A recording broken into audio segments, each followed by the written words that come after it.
Alright, this is gonna be off the dome because I did have a few monologues to myself while watching Soul Leveling. One of my issues with Soul Leveling is that the timing during scenes is really off. Like, it never takes a pause. Things just keep happening, and like this happened, then this happened, and this happened. There's no like comedic timing doesn't exist. Letting a scene pause for a bit to let the impact really set in doesn't exist. Like, the musical score especially, like, the background music doesn't stop. It just kind of keeps going. In the second season, in the last 2 episodes, if I'm not mistaken, that's when the Jeju Island raid happens. Like, when the Japanese team, Charlie, I believe, I think it was the Charlie team, they were ambushed by ants. They were, the big black, no, the king ant, what do you call him? It's just a black ant, I don't know what to call him, but that ant, I forgot the name they gave him. What was his name? Reju? No. Kaku? Might have been Kaku. Kiku? Whatever. That ant, when it kills them, it kills the first girl. Who did it kill? I don't remember anymore. Remember, the first girl it killed, like, things went silent. It paused. Oh, okay. Something shocking just happened. A twist happened. And the scene, the music, the pacing, everything reflects that. It slows down. It lets it linger a little bit. And then it keeps going. That's good. Because it shows that, oh, this isn't just one and done. I, as an audience member, know that, okay, more is about to happen. More of whatever I just saw is about to come. And then the second guy dies. And there's no pause for him. Which I feel was not great. It should have been some pause for his death. Or at least, like, an awareness that something big is happening. Like, they're dwindling down. But the musical score doesn't reflect that. The pacing doesn't really reflect that. It does it for a tiny moment, but nothing that felt significant. This could be nitpicking. But by the end of that whole scene, it's like, cool, it happened. And then we just move on. There's no lingering on the impact or the what this actually means for the overall story or the world that they're in. A bit less more of a tame example is the comedy in the show. Like, there are some comedic bits, not much, but like the main one I can think of is Chahayin, when she's going into that A rank, basically S rank dungeon, and she has a pickaxe. She goes in with a pickaxe, but before then, like, she tries to go in alone with nothing. But then she realizes, oh, I should get a weapon. And the anime actually adds in a bit of dialogue to say, oh, do you have a sword or spear? I remember that in the manhwa, but regardless, she tries to get, and then she eventually decides, okay, whatever, I don't need anything, I'll just go in by myself. And then she goes back and decides, let me get a pickaxe instead, and then she goes in, like, embarrassed and flustered in the manhwa. But in the anime, there's no, like, maybe because it's how I was reading it. In the manhwa, it was like, okay, she walks to the gate, realizes she needs a weapon, goes back to try to get a weapon, doesn't have it. You know what? It's fine. I'll just go in the gate anyways. And then she pauses. She sits there. The guy that she was talking to, he also kind of stares blankly at her. Is like, are you really going to go in with nothing? And then in a quiet hurry, in a hushed tone, she goes back quickly, takes the pickaxe, says, thank you, bows, like, shyly, like, in a embarrassed way, and then quickly speed walks her way into the portal. Like, it's fun. It's a fun little scene. It's comedic. It's nice. But the anime, there's no comedic timing. There's no, like, pacing. The music doesn't reflect anything. It's just kind of, my biggest issue is the music, especially. The music just kind of keeps going. It never pauses. It never stops. It's like, this score is this long, and we're gonna keep it going at that time, at that volume forever. It doesn't speed up. It doesn't slow down. It doesn't pause. It doesn't do nothing. And because of that, I, as an audience member, think, okay, the music is just going, nothing's changed, it hasn't reacted to anything that's happening in the scene. I guess it doesn't matter, so I'll just kind of not ignore, but like whatever's happening isn't that important because we're just kind of brushing past it. There's no emphasis given to anything, or most things. Like that scene with Chahayan and the pickaxe, it would have been nice if, like, sure, it just kind of keeps going, and then the second time she's trying to go into the portal with no weapon and she decides to go back, like, everything just kind of went silent, and then she quickly went to get the pickaxe. Hello, thank you. I'll be going now. Walks to the portal, and then the music starts up again, and now it's like, okay, she's going to the portal, and we're gonna come back to Sung Jin-woo soon, but, like, yeah, like, that would have been so good to emphasize it, and to tell us, like, hey, this is a little funny bit, this is something special going on here, it's not just, like, another scene. Something's happening, laugh, or whatever, but we don't get that. A lot of times that doesn't happen. The girl in the demon realm, the Radish girl, Radiru, whatever. Like, she tries to, like, encourage him to go to a party, but it's kind of just, like, offhanded. But she's also serious about it. Like, you can tell she's serious, but it doesn't come off that at all. There's no emphasis on it. Maybe, again, could be a bias where I know it's going to happen, so I'm expecting it to happen. But it still feels like things are just kind of moving along, where the score, especially, is like, I know he's about to just ditch her and go to the human realm again to go cure his mother. But, like, I don't feel any special connection to the girl. I don't really care about this party. I know Sung Jin-woo doesn't care about the party, but, like, he doesn't really care about the girl either. I haven't seen much about him caring about her. So it's like, oh, why would he go to this party anyways? We don't know anything about the Radiru or the Radit, whatever family. It's like, I guess another thing, not much care is given to much of the world, but there isn't much world building. It's just kind of seeing him get stronger, and then the anime tries to, like, put in little scenes here and there to pretend like it's building something up. At first it was cool. It kind of gives off the impression that, oh, while Sung Jin-woo is doing this, or while a character is doing something else, things are going on in the background, things are all happening concurrently. But none of it really, like, convolges, or not convolges, what's the word? What's the opposite of divulge? Convolge? I think it's convolge. No, convolge sounds weird. Collides? No. Combines? Whatever. Nothing comes back together in, like, any spectacular fashion. Like, there's a straight line, which is Sung Jin-woo's journey. And then there'll be a branch that spawned in that later connects to his line, and then that's done. It never comes back up again. And then another branch is formed, and it comes back to his line, and it's done. It doesn't really come up again. Like, I guess not the gecko thing. The gecko tail thing also really annoys me. The mother thing also really annoys me. There's so many issues. Like, okay. Sung Jin-woo, in his, second raid? Or at least his second dungeon raid after he got his powers with, Yoo Jin-ho? Was that his name? The rich kid. They go into that dungeon and, something is right here, it feels suspicious. Actually, I don't even think they said it in the anime much, but in the manhwa at least, it's like, hey, something suspicious is happening, and then suddenly they're locked in the dungeon, like, oh, these guys, they abandoned us, they left us.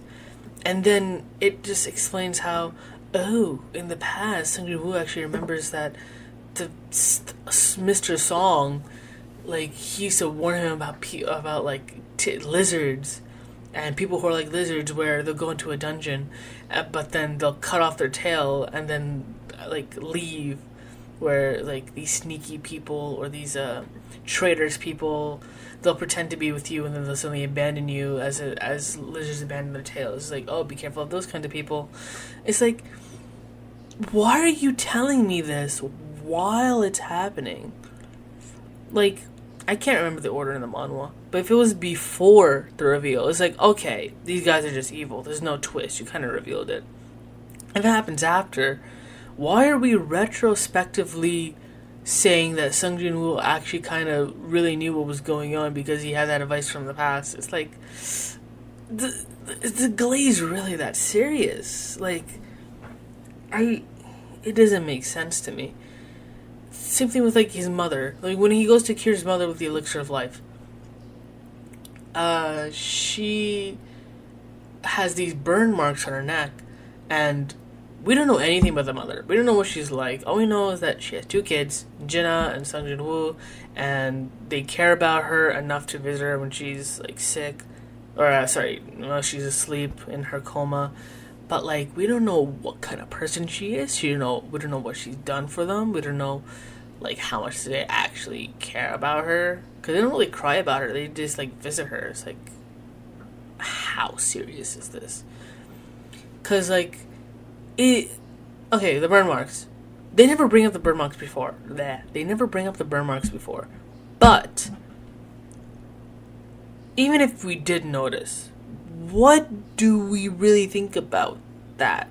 Like, is it like a Todoroki situation where out of anger she tried to burn her children, or maybe the other way around, the children burned her? Or like like, did she go insane? Was it an abusive husband? Because the husband's out the picture, the father's out. We don't know who the father is. It was a father issue.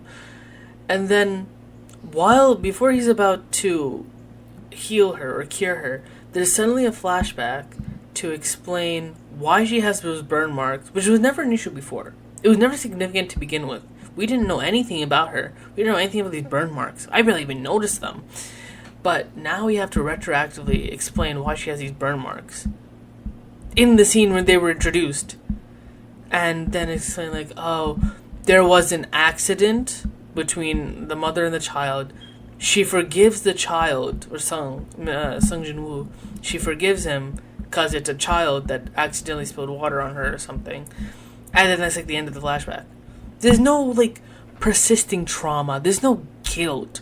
There's no regret. Because there is nothing to feel about this. It was an accident from childhood that wasn't held against them. He never expressed any kind of, like, trauma or, like, regret or guilt about the act. Nothing. It was created, it was explained and resolved, and then it's forgotten because it never comes up again. Neither should it ever come up again, because this elixir of life is able to cure all wounds and illnesses and whatever. It's a miracle, like, thing.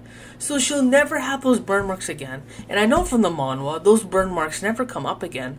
So what the hell was the point of introducing these burn marks formally, explaining the burn marks, and then doing nothing with them? It's useless. What is the point of these, like, things that don't matter?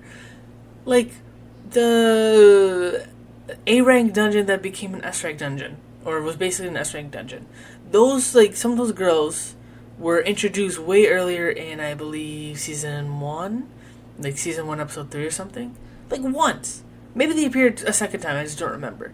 But, like, we're just trying to pretend like these characters just didn't just come out of nowhere, and now they're just kind of in the story, but then they'll never become relevant again. They're not even relevant in that, like, story itself, because again, it's all about Sung Jin Woo. Look how cool Sung Jin Woo is. Like, oh, he thinks he's sneaky using his stealth ability, but he must think we're fools because we can obviously tell. But I'm not gonna say anything because we need to make sure he stays cool and mysterious. Like, come on, can we, like, the story isn't good. This is something I admit. The story isn't good. There's a lot of issues. Plot points don't make sense. Things just happen out of convenience. Things are added in the anime. Like, I get it. They're trying to flesh something out to make it more coherent, to make it more like an anime. But I think it would have been better if they could have just worked on their timing of scenes and, like, maybe make things have impact. The animation is good. The soldiers look good. The Sung Jin Woo can be kind of cool at times, but it is also kind of irritating that he doesn't have character. He doesn't feel like anything.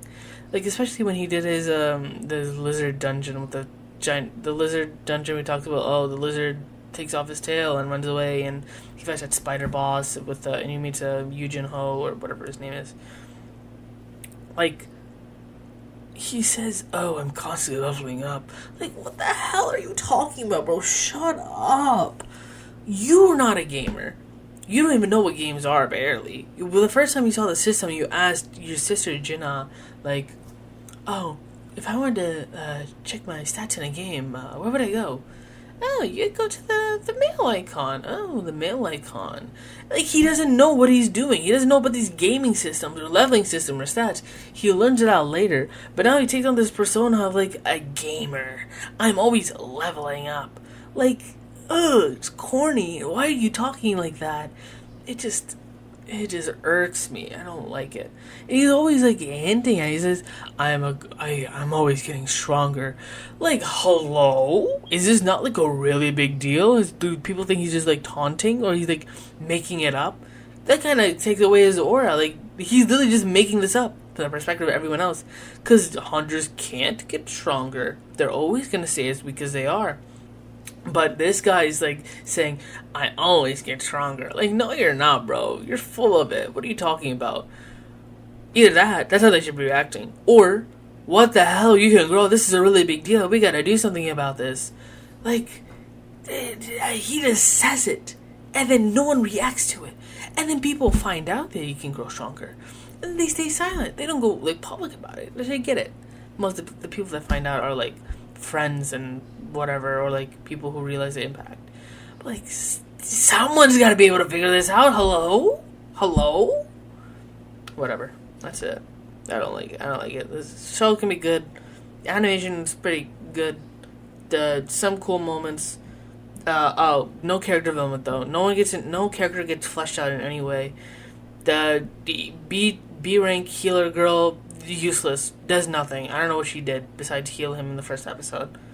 Beyond that, no character. Her character does not matter. She could have been any other healer and nothing would have changed. None of the S ranks matter. The Korean S ranks, they're all useless. They have no feats, and once we do see them actually battle against the Japanese team, they get washed. Or they are washed, and they get washed, and they suck. And so we think they're weak, and oh wow, Sung Jin Woo is so strong. No, everyone else is just really weak. Like, what the hell? We have like no scale. The power scaling sucks. It is a show about a really strong guy. Why is the power scaling bad? The power scaling should be really good. No? Or at least be like, if the other people are strong, but Sung Jin Woo is stronger, that makes Sung Jin Woo look even stronger. No, it doesn't do that. Because none of the other S rank characters matter, because they don't reach his level in the slightest. The Japanese guy, they couldn't even fight at their full power. There's like no reference. I don't know how strong the Japanese guy is. I don't know if he's that much better than the S rank guys. The Korean S ranks. Is he that much stronger than Sung Jin Woo? I don't know. The only reference I have is when he eventually fights the ant. But by that time, it doesn't matter because he's dead. The power scaling doesn't exist. It's so annoying. What other issues do I have? Yeah, characters don't matter. They just exist to make Sung Jin Woo look a little cooler, and then they're immediately thrown away. Jinna is honestly useless. Like, she's fun. She can be a fun character, but she doesn't really add anything. I guess her presence is nice. She has a little scene in what's going to be season 3, I think? Yeah, season 3. That'll be fun. And, yeah, I can't think of anything else that I really didn't like. No character, no story. Oh, his motivations. His motivation at first was to pay his mother's medical bills in Jinna's college and schooling. He was having trouble as an E rank, and then he got his powers, and now, okay, it'll be easier to get money for my mother's medical bills and Jinna's schooling. Okay, he had a goal, and he completed his goal in episode 2. And then there's nothing except, I guess, mindlessly level up so he can get more money. And then, because like, he doesn't have any reason. He just kind of does it. He doesn't have any reason to level up. He just does it. And then he eventually finds this elixir of life, like recipe, and like, oh, okay, this is my new goal now because I can like save my mother. Maybe, probably, let's try it. Like, okay, that makes sense. Now he has a goal. Save his mother. Eventually, so now he needs to level up. He has reason to level up in order to take over that demon realm dungeon thing and get all the components for the elixir of life. Okay, he does that. He cures his mother, and now he admits it himself. Now he has nothing else to do, because that's like the one thing he really wanted, was to cure his mother. So he's cured his mother. He doesn't need to worry about money because he's now an S rank and he can sell stuff that he gets from his special personalized dungeons. Like, he has no goals left. And afterwards, and then the Jeju Island raid happened. It's like, he doesn't care about people. He's not intrinsically good. He has goals that are kind of selfish in a sense. Like, I'm not saying it's selfish to like take care of your mother and your like sibling schooling, but like, you're a hunter and you talk to Gung Ho about, oh, I just want to complete the dungeons. It's like, he interpreted that as, oh, you want to do good for society and like help us from these dangerous portals and help us function as a flourishing society using whatever mana crystal, whatever. It's good. He wants to do a good thing, but he doesn't care about doing the right thing. He just cares about like his own personal objectives. And then like the Jeju Island raid happens, and his justification to himself initially is, oh, I need to take care of my mother. I can't go. Bro, your mother is perfectly fine and healthy. She has no issues at all. You use the little elixir of life that cures all illnesses, wounds, sickness, whatever. She has no wounds. She is not unhealthy. She isn't like immobile or paralyzed in any way. She has no disability. She's just good. And she has Jinnah to like keep her company. She's not gonna be lonely. Like, I get it if you want to spend time with your mother. I get it if they explain it of like, hey, I literally just got my mother back from this incurable disease. I want to spend time with her, and you want to immediately take me out to an island raid where I might die. I don't want to do that. That makes sense. He has no clue how strong the ants are. He has reason to be afraid, and he has reason to stay home. That makes sense, but that's not explained or portrayed in that way in the slightest. Later, like, he then justifies himself not going to the island again by saying, oh, they have 15 S-rank hunters. They'll probably be fine. That makes sense. I think that's a good reason to not want to go in conjunction with your first reason. But it's never framed that way. It's never explained properly. Again, this timing stuff is such an issue where, like, it is morally bad. He should have gone to that island in the first place. But being able to hear his, his mind, his opinion, his idea of, his justification of why he couldn't go or shouldn't go, it would make me more sympathetic to the fact that he's not going. And even after the whole Jeju Island raid, like, he gets flack on the internet for, oh, if he went earlier, he could have saved more people. And it's like, yes, he could have. He should have. But he had a reason, and if it was explained better, I think I, as an audience member, would have been more forgiving. I think the stance that should be taken is, yeah, it's kind of really bad of him to not have gone when he's this such a strong force that could have taken care of the issue so easily. Like, nothing happened in between saving his mother. Wait, did anything happen? Well, in between him rejecting going to the island arc, or going to Jeju Island, and actually being on Jeju Island, he didn't level up, he didn't get stronger or anything. Nothing happened. It's like, if only the plot, whatever little plot there is, was fleshed out better, explained better, had better timing. Like, all these, there's so many small things that just pile up and make it, like, it's slop. It's mindless slop. The best way to consume this anime is with your brain shut off and just looking at the pretty colors. Like, I love the soldier's look. I love the manhwa. The manhwa looked great. I read it 3 times. Like, It looks great. It could have been way better. The anime isn't even like a perfect adaptation. I feel like that might have been one of its issues. I don't have a side by side, but it feels like they're animating everything in the manhwa without cutting anything out. I don't know what they're cutting out, but they're not cutting out enough. More stuff should have been cut out, and more should have been added in. The anime is already adding in stuff to try and convince you that these characters aren't coming out of nowhere. But when they still are, it's just that you don't really recognize them.